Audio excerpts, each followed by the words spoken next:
Well, look, let's move on and talk about something different. Well, someone else who's not a happy soul, it would appear, is Prince Harry. And the question mark is still remaining over whether or not he's going to turn up to his father's coronation on May the 6th. Reports in the newspapers yesterday suggest that King Charles has asked the Archbishop of Canterbury, Justin Welby, to just get off his political soapbox briefly and to actually try and broker a deal with Harry and Meghan over their appearance at his coronation, deciding where he sits and the like. Let's talk about that with Angela Levin, who's a royal biographer. Good morning to you. Good morning. Lovely to speak to you once again. It is extraordinary that these things, I mean, Archbishop of Canterbury often can get involved in these things, and we know even sometimes Prime Ministers, John Major, getting involved with Charles and Diana's breakup as well. But asking basically for an intermediary to try and broker a deal with his own son about attending his coronation, this is quite bizarre. Well, I think that you know, you can get very emotional when you deal with your parent or you deal with an errant son, and I think I don't mind that. But what I do mind hugely is how Harry's treated the Archbishop. You know, he said they got married 3 days before they actually did, when thousands of us, millions of us watched.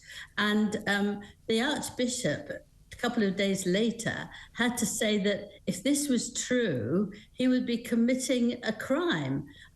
No, they weren't married. They can't be married. And then he marries them 3 days later. They can't be married without witnesses. He went through the whole lot. What a huge embarrassment. Why does he want to have anything to do with people who absolutely really tripped him up? Well, it sounds like actually that he really made it quite clear to the king that he didn't want to be involved with this. But the idea that they should be negotiating over where he gets to sit. So is he, you know, he comes, but he sits at the very back of the cathedral as opposed to sitting at the front. And I mean, this is embarrassing, petty stuff, isn't it? It's going to give him very good seats right in the front, and I think that's terrible because he doesn't deserve it. The important thing is that Harry can't negotiate. He doesn't want to give.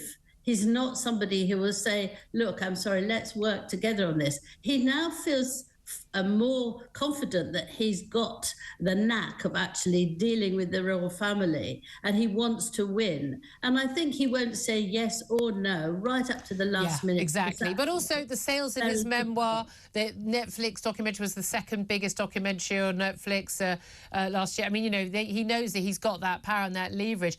Let's also talk about another royal who definitely would like to have the leverage to get back into the front line. That's Prince Andrew. Some extraordinary stuff doing the rounds over the last few days about photographs. That famous photograph of Prince Andrew with his arm around Virginia Giuffre, and she was Virginia Roberts, who's claimed that he had sex with her when she was trafficked when she was 17 years old by Jeffrey Epstein. But she's always denied that photograph. He has no knowledge of that photograph, has claimed it's a fake. Ghislaine Maxwell's also in the photograph. She claims that was a fake. But then also a photograph of two people who are friends, apparently, of Ghislaine Maxwell's family posing in the bathtub in her Mayfair Mews house, claiming this bathtub wasn't big enough for the sexual shenanigans to which Virginia Giuffre had claimed, even though the photograph clearly shows it was big enough. I mean, it's all very sordid. Depends what you're doing, actually. Wonderful insight into Angela Levin's life. It said that Andrew was doing, she said that he was sucking her toes and sucking... People are eating their food, Angela. They were having breakfast. Okay, no, they're probably finished by now. But not that he had sex with her in the bath. Yeah.